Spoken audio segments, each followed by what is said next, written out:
नमस्कार मित्रों, आज हम यूजीसी नेट के सिलेबस के अंतर्गत जो यूनिट 7 है हिंदी कहानी, उस यूनिट में एक कहानी है इंस्पेक्टर मातादीन शान पर। ये एक व्यंग कहानी है, इसको हम पढ़ेंगे। आशा करती हूँ कि आप लोगों को वीडियो पसंद आए। इस कहानी को हरिशंकर परछाई जी ने लिखा है, तो आइए हम पढ़ते हैं। वैज्ञानिक कहते हैं चांद पर जीवन नहीं है। Senior police inspector Matadin department में एमडी साहब कहते हैं वैज्ञानिक झूठ बोलते हैं, वहाँ हमारे जैसे ही मनुष्य की आबादी है। विज्ञान ने हमेशा इंस्पेक्टर मातादीन से मात खाई है। फिंगरप्रिंट विशेषज्ञ कहता रहता है सूर्य पर पाए गए निशान मुस्लिम की अंगुलियों के नहीं है, पर मातादीन उसे सजा दिला ही देते हैं। मातादीन कहते हैं ये वैज्ञानिक केस का पूरा इन्वेस्टिगेशन नहीं करते। उन्होंने शान का उजाला हिस्सा देखा है और कह दिया वहाँ जीवन नहीं है। मैं शान का अंधेरा हिस्सा देख कर आया हूँ, वहाँ मनुष्य जाति है। यह बात सही है क्योंकि अंधेरे पक्ष के मातादीन माहिर माने जाते हैं। पूछा जाएगा इंस्पेक्टर मातादीन शान पर क्यों गए थे? टूरिस्ट की हैसियत से या किसी फरार अपराधी को पकड़ने? नहीं, वे भारत की तरफ से सांस्कृतिक आदान प्रदान के अंतर्गत गए थे। शान सरकार ने भारत सरकार को लिखा था, यो हमारी सभ्यता बहुत आगे बढ़ी है, पर हमारी पुलिस में पर्याप्त सक्षमता नहीं है। वह अपराधी का पता लगाने और उसे सज़ा दिलाने में अक्सर सफल नहीं होती। सुना है आपके यहाँ रामराज है। मेहरबानी करके किसी पुलिस अफसर को भेजें जो हमारी पुलिस को शिक्षित कर दे। गृहमंत्री ने सचिव से कहा किसी आईजी को भेज दो। सचिव ने कहा नहीं सर, आईजी नहीं भेजा जा सकता, प्रोटोकॉल का सवाल है। शान हमारा एक क्षुद्र उपग्रह है, आईजी के रैंक के आदमी को नहीं भेजेंगे, किसी सीनियर इंस्पेक्टर को भेज देता हूँ। तय किया गया कि हजारों मामलों के इन्वेस्टिगेटिंग अफसर सीनियर इंस्पेक्टर मातादीन को भेज दिया जाए। शान की सरकार को लिख दिया गया कि अब मातादीन को लेने के लिए पृथ्वी यान भेज दीजिए। पुलिस मंत्री ने मातादीन को बुलाकर कहा, तुम भारतीय पुलिस की उज्जवल परंपरा के दूत की हैसियत से जा रहे हो। ऐसा काम करना कि सारे अंतरिक्ष में डिपार्टमेंट की ऐसी जय जयकार हो कि पीएम प्रधानमंत्री को भी सुनाई पड़ जाए। मातादीन की यात्रा का दिन आ गया। एक यान अंतरिक्ष अड्डे पर उतरा। मातादीन सबसे विदा लेकर यान की तरफ बढ़े। वे धीरे धीरे कहते जा रहे थे, प्रविसी नगर की जय सब कजा, हृदय राखी कौशलपुर राजा।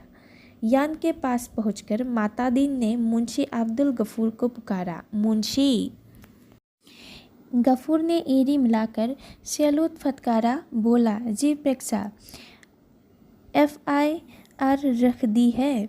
जी पेक्सा, जो रोजनामसे का नमूना जी पेक्सा। वे जान में बैठने लगे। हवलदार बलभद्र को बुलाकर कहा, हमारे घर में जासकी के बखत अपने खतला पत्नी को मदद के लिए भेज देना। बलभद्र ने कहा, जी पेक्सा। गफूर ने कहा, आप बेफिक्र रहिए पेक्सा, मैं अपने मकान पत्नी को भी भेज दूंगा खिदमत के लिए। मातादीन ने यान के चालक से पूछा, ड्राइविंग लाइसेंस है? जी है साहब। और गाड़ी में बत्ती ठीक है? जी ठीक है। मातादीन ने कहा, सब ठीक ठाक होना चाहिए, वरना हरामजादे का बीच अंतरिक्ष में चालान कर दूंगा। चंद्रमा से आए चालक ने कहा, हमारे यहाँ आदमी से इस तरह नहीं बोलते।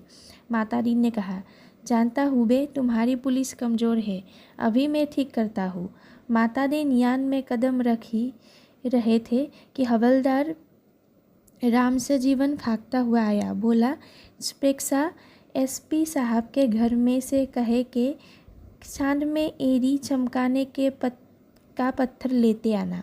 मातादीन खुश हुए। बोले, कह देना भाई साहब से, ज़रूर लेता आऊँगा। वे यान में बैठे और जान उड़ चला। पृथ्वी के वायुमंडल से जान बाहर निकला ही था कि माता दी ने चालक से कहा, अब वे हॉर्न क्यों नहीं बजाता? चालक ने जवाब दिया, आसपास लाखों मील में कुछ नहीं है। माता दी ने दाता, मगर रूल इज़ रूल, हॉर्न बजाता चल। चालक अंतरिक्ष में हॉर्न बजाया हुआ यान को शान पर उतार लाया। अंतरिक्ष अड्डे पर पुलिस अधिकारी माता दीन के स्वागत के लिए खड़े थे। माता दीन रोप से उतरे और उन अफसरों के कंधों पर नज़र डाली। वहाँ किसी के स्थान नहीं थे, फीते भी किसी के नहीं लगे थे। लिहाजा माता दीन ने एड़ी मिलाना और हाथ उठाना जरूरी नहीं समझा। फिर उन्होंने सोचा, मैं यहाँ इंस्पेक्टर की हैसियत से नहीं, सलाहकार की हैसियत से आया हूँ। माता दीन को वे लोग लाइन में ले गए और एक अच्छे बंगले में उन्हें टिका दिया। एक दिन आराम करने के बाद माता दीन ने काम शुरू कर दिया। पहले उन्होंने पुलिस लाइन का मुलाहजा किया।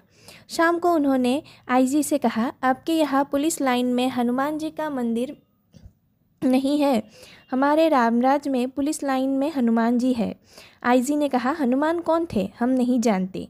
माता दीन ने कहा, हनुमान का दर्शन हर कर्तव्यपरायण पुलिस वाले के लिए ज़रूरी है। हनुमान सुग्रीव के यहाँ स्पेशल ब्रांच में थे। उन्होंने सीता माता का पता लगाया था। एवोत्स्कॉन का मामला था, दफ़ा 362। हनुमान जी ने रावण को सज़ा नहीं दे दी, उनकी प्रॉपर्टी में आग लगा दी। पुलिस को यह अधिकार होना चाहिए कि अपराधी को पकड़ा और वही सज़ा दे दी। अदालत में जाने की झंझट नहीं। मगर यह सिस्टम अभी हमारे रामराज में भी चालू नहीं हुआ है। हनुमान जी के काम से भगवान राम बहुत खुश हुए। वे उन्हें अयोध्या ले गए और टोन ड्यूटी में तैनात कर दिया। वही हनुमान हमारे आराध्य देव है। उनकी फ़ोटो लेता आया हूँ। उस पर से मूर्तियाँ बनवाइए और हर पुलिस लाइन में स्थापित करवाइए। थोड़े ही दिनों में चांद की हर पुलिस लाइन में हनुमान जी स्थापित हो गए। माता दीन जी उन कारणों का अध्ययन कर रहे थे जिनसे पुलिस लापरवाह और अलल हो गई है। वह अपराधों पर ध्यान नहीं देती। कोई कारण नहीं मिल रहा था। एकाएक उनकी बुद्धि में एक चमक आई। उन्होंने मुंशी से कहा, जरा तनख्वाह का रजिस्टर बताओ। तनख्वाह का रजिस्टर देखा तो सब समझ गए। कारण पकड़ में आ गया। शाम को उन्होंने पुलिस मंत्री से कहा, मैं समझ गया हूँ कि आपकी पुलिस मुस्टेड क्यों नहीं है। आप इतनी बड़ी तनख्वाहें देते हैं इसलिए। सिपाही को 500, थानेदार को 1000, ये क्या मजाक है? आखिर पुलिस अपराधी को क्यों पकड़े? हमारे यहाँ सिपाही को 100 और इंस्पेक्टर को 200 देते हैं, तो वे 24 घंटे जुर्म की तलाश करते हैं। आप तनख्वाहें फ़ौरन घटाइए। पुलिस मंत्री ने कहा, मगर यह तो अन्याय होगा। अच्छा वेतन नहीं मिलेगा तो वे काम ही क्यों करेंगे? माता दीन ने कहा, इसमें कोई अन्याय नहीं है। आप देखेंगे कि पहली घटी हुई तनख्वाह मिलते ही आपकी पुलिस के मनोवृत्ति में क्रांतिकारी परिवर्तन हो जाएगा। पुलिस मंत्री ने तनख्वाहें घटा दी और 2-3 महीने में सचमुच बहुत फर्क आ गया। पुलिस एकदम मुस्तैद हो गई।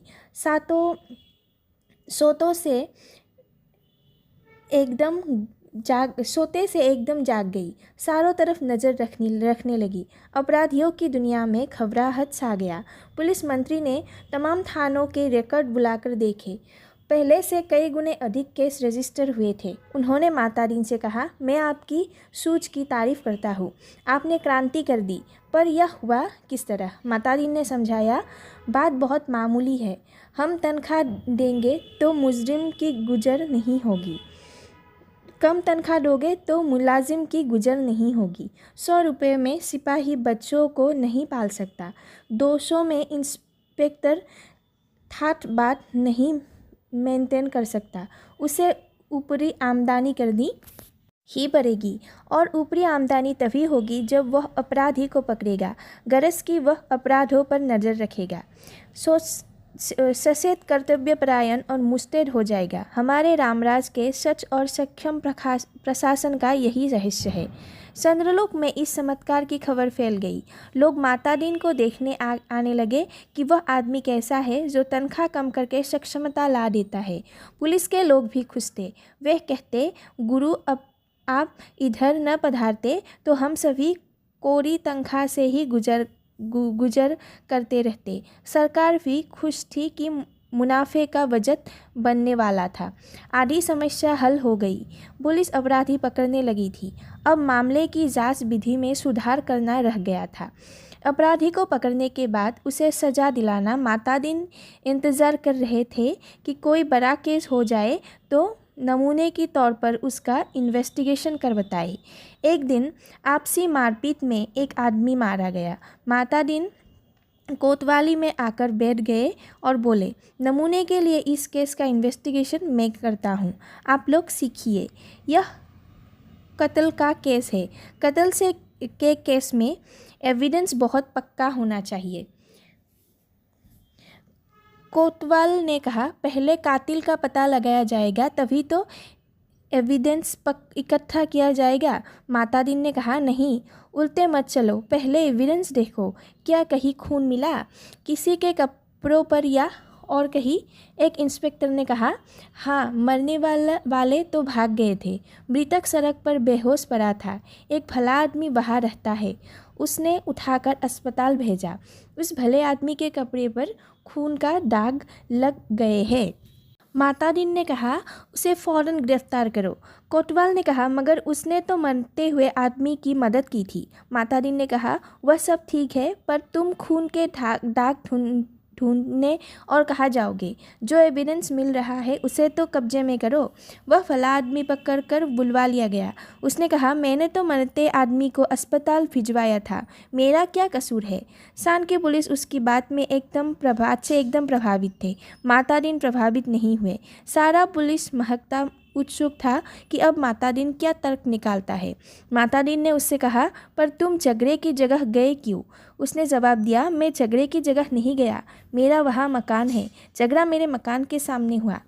अब फिर मातादीन की प्रतिभा की परीक्षा थी। सारा महकमा उत्सुक देख रहा था। मातादीन ने कहा, मकान तो ठीक है, पर मैं पूछता हूँ, झगड़े की जगह जाना ही क्यों? इस तर्क का कोई जवाब नहीं था। वह बार बार कहता, मैं झगड़े की जगह नहीं गया, मेरा वही मकान है। मातादीन उसे जवाब देते, सो ठीक है, पर झगड़े की जगह जाना ही क्यों? इस तर्क प्रणाली से पुलिस के लोग बहुत प्रभावित हुए। अब मातादीन जी ने इन्वेस्टिगेशन का सिद्धांत समझाया। देखो, आदमी मारा गया है तो यह पक्का है किसी ने उसे ज़रूर मारा। कोई कातिल है, किसी को सज़ा होनी है। सवाल है, किसको सज़ा होनी है? पुलिस के लिए यह सवाल इतना महत्व नहीं रखता जितना यह सवाल कि जुर्म किस पर साबित हो सकता है या किस पर साबित होना चाहिए। कत्ल हुआ है तो किसी मनुष्य को सज़ा होगी ही। मरने वाले को होती है या मारने वाले को होती है, यह बेकसूर को। यह अपने सोचने की बात नहीं है। मनुष्य जब बराबर है, सब में उसी परमात्मा का अंश है। हम भेदभाव नहीं करते। यह पुलिस का मानवतावाद है। दूसरा सवाल है, किस पर जुर्म साबित होना चाहिए? इसका निर्णय इन बातों से होगा। क्या वह आदमी पुलिस के रास्ते में आता है? क्या उसे सज़ा दिलाने से ऊपर के लोग खुश होंगे? मातादीन को बताया गया कि वह आदमी भला है, पर पुलिस अन्याय करे तो विरोध करता है। जहाँ तक ऊपर के लोगों का सवाल है, वह वर्तमान सरकार की विरोधी राजनीति वाला है। मातादीन ने टेबल ठोककर कहा, फर्स्ट क्लास केस, पक्का एविडेंस और ऊपर का सपोर्ट। एक इंस्पेक्टर ने कहा, पर हमारे गले यह बात नहीं उतरती है कि एक निरपराध भले आदमी को सज़ा दिलाई जाए। मातादीन ने समझाया, देखो, मैं समझा चुका हूँ कि सबसे ऊँची ईश्वर का सब में उसी ईश्वर का अंश है। सज़ा इसे हो या कातिल को, फांसी पर तो ईश्वर ही चढ़ेगा ना। फिर तुम्हें कपड़ों पर खून मिल रहा है, इसे छोड़कर तुम कहाँ खून ढूंढते फिरोगे? तुम तो भरो FIR। मातादीन जी ने FIR भरवा दी। बहुत ज़रूरत के लिए जगह खाली छुड़वा दी। दूसरे दिन पुलिस कोतवाल ने कहा, गुरुदेव, हमारी तो बड़ी आफत है। तमाम भले आदमी आते हैं और कहते हैं, उस बेचारे बेवकूफ़ को क्यों फंसा रहे हो? ऐसा तो चंद्रलोक में कभी नहीं हुआ। बताइए, हम क्या जवाब दें? हम तो बहुत शर्मिंदा है। मातादीन ने कोतवाल से कहा, घबराओ मत, शुरू में इस काम में आदमी को शर्म आती है, आगे बेकसूर को छोड़ने में शर्म आएगी। हर चीज़ का जवाब है। अब आपके पास जो आए उससे कह दो, हम जानते हैं वह निर्दोष है, पर हम क्या करें, यह सब ऊपर से हो रहा है। कोतवाल ने कहा, तब वे एसपी के पास जाएंगे। मातादीन बोले, एसपी भी कह दे कि ऊपर से हो रहा है, तब वे आईजी के पास शिकायत करेंगे। आईजी भी कहे कि सब ऊपर से हो रहा है, तब वे लोग पुलिस मंत्री के पास पहुंचेंगे। पुलिस मंत्री भी कहेंगे, भैया मैं क्या करूं, यह ऊपर से हो रहा है, तब वे प्रधानमंत्री के पास जाएंगे। प्रधानमंत्री भी कहे कि मैं जानता हूं वह निर्दोष है, पर यह ऊपर से हो रहा है। कोतवाल ने कहा, तब वे मातादीन ने कहा, तब क्या, तब वे किसके पास जाएंगे, भगवान के पास ना, मगर भगवान से पूछकर कौन लौट सका है। कोतवाल पूछ रहा था, वह इस महान प्रतिभा से चमत्कृत था। मातादीन ने कहा, एक मुहावरा ऊपर से हो रहा है हमारे देश में 25 सालों से सरकारों को बचा रहा है, तुम इसे सीख लो। केस की तैयारी होने लगी। मातादीन ने कहा, अब सार से जस्मदीद गवाह लाओ। के कोतवाल, जस्मदीद गवाह कैसे मिलेंगे, जब किसी ने उसे मारते देखा ही नहीं, तो जस्मदीद गवाह कोई कैसे होगा। मातादीन ने सिर ठोक लिया। किन बेवकूफ़ों के बीच फंसा दिया गवर्नमेंट ने, इन्हें तो ABCD भी नहीं आती। चिल्ला कर कहा, जस्मदीद गवाह किसे कहते हैं जानते हो, जस्मदीद गवाह वह नहीं है जो देखे, बल्कि वह है जो कहे कि मैंने देखा। कोतवाल ने कहा, ऐसा कोई क्यों कहेगा। मातादीन ने कहा, कहेगा, समझ में नहीं आता, कैसे डिपार्टमेंट चलाते हो। अरे जस्मदीद गवाहों की लिस्ट पुलिस के पास पहले से रहती है, जहाँ ज़रूरत हुई उन्हें जस्मदीद गवाह बना दिया। हमारे यहाँ ऐसे आदमी हैं जो साल में 300-400 वारदातों के जस्मदीद गवाह होते हैं। हमारी अदालतें भी मान लेती है कि इस आदमी में कोई देवी शक्ति है, जिससे जान लेता है कि अमुक जगह वारदात होने वाली है और वहाँ पहले मैं पहुँच जाता हूँ। मैं तुम्हें जस्मदीद गवाह बनाकर देता हूँ। 8-10 उम्मीद उठाए गिरोह को बुलाओ, जो चोरी मारपीट गुंडागर्दी करते हो, जुआ खिलाते हो या शराब उतारते हो। दूसरे दिन शहर के 8-10 नवरत्न कोतवाली में हाजिर थे। उन्हें देखकर मातादीन गदगद हो गए। बहुत दिन हो गए थे ऐसे लोगों को देखे, बड़ा सुना सुना लग रहा था। मातादीन का प्रेम उमड़ पड़ा। उसने कहा, तुम लोगों ने उस आदमी को लाठी से मारते देखा था ना। वे बोले, नहीं देखा साहब, हम वहाँ थे ही नहीं। मातादीन जानते थे यह पहला मौका है। फिर उन्होंने कहा, वहाँ नहीं थे, यह मैंने माना, पर लाठी मारते देखा तो था। उन लोगों को लगा कि यह पागल आदमी है, तभी ऐसी उटपटांग बात करता है। वे हंसने लगे। मातादीन ने कहा, हंसो मत, जवाब दो। वे बोले, जब थे ही नहीं तो कैसे देखा। मातादीन ने गुर्रा कर देखा। कहा, कैसे देखा तो सो बताता हूँ। तुम लोग जो काम करते हो सब इधर दर्ज है। हर एक को कम से कम 10 साल जेल में डाला जा सकता है। तुम ये काम आगे भी करना चाहते हो या जेल जाना चाहते हो। वे घबरा कर बोले, सब हम जेल नहीं जाना चाहते। मातादीन ने कहा, ठीक, तो तुमने उस आदमी को लाठी मारते देखा ना। वे बोले, देखा साहब। वह आदमी घर से निकला और जो लाठी मारना शुरू हो गया तो वह बेचारा बेहोश होकर सड़क पर गिर पड़ा। मातादीन ने कहा, ठीक है, आगे भी ऐसे वारदातें देखोगे। वे बोले, साहब जो आप कहेंगे सो देखेंगे। कोतवाल इस चमत्कार से थोड़ी देर को बेहोश हो गया। होश आया तो मातादीन के चरणों पर गिर पड़ा। मातादीन ने कहा, हटो, काम करने दो। कोतवाल पाँवों से लिपट गया। कहने लगा, मैं जीवन भर इस श्री चरणों में पड़ा रहना चाहता हूँ। मातादीन ने आगे की सारी कार्यप्रणाली तय कर दी। FIR बदलाना, जिसमें पन्ने डालना, रोजनामसा बदलना, गवाहों को तोड़ना, सब सिखा दिया। उस आदमी को 20 साल की सज़ा हो गई। शान की पुलिस शिक्षित हो चुकी थी। धड़ाधड़ केस बनने लगे और सज़ा होने लगी। शान की सरकार बहुत खुश थी। पुलिस को ऐसी मुस्तैदी भारत सरकार के सहयोग का नतीजा था। शान की संसद ने एक धन्यवाद का प्रस्ताव पास किया। एक दिन मातादीन का सार्वजनिक अभिनंदन दिया गया। वे फूलों से लदे खुली जीप पर बैठे थे। आसपास जय जयकार करते हजारों लोग। वे हाथ जोड़कर अपने गृहमंत्री की स्टाइल में जवाब दे रहे थे। जिंदगी में पहली बार ऐसा कर रहे थे, इसलिए थोड़ा अटपटा लग रहा था। 26 साल पहले पुलिस में भर्ती होने वक्त किसने सोचा था कि एक दिन दूसरे लोक में उसका ऐसा अभिनंदन होगा।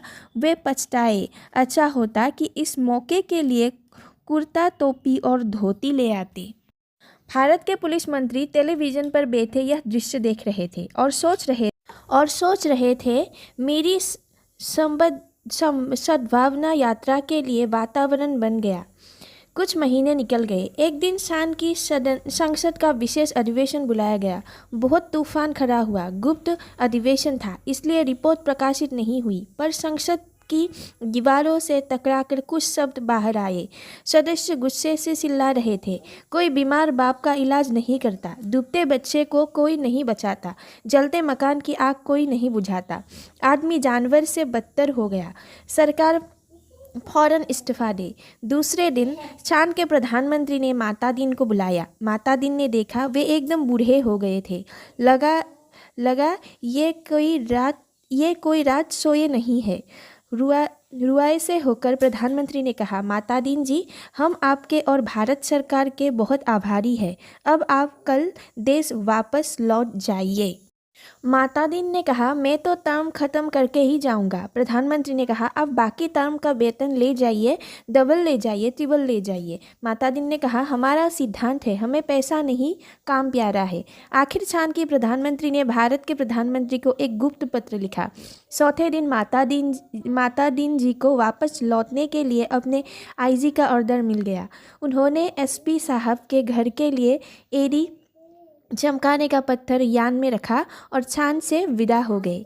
उन्हें जाते देख पुलिस वाले रो पड़े। बहुत अरसे तक यह रहस्य बना रहा कि आखिर शान में ऐसा क्या हो गया कि माता दीन जी को इस तरह एकदम लौटना पड़ा।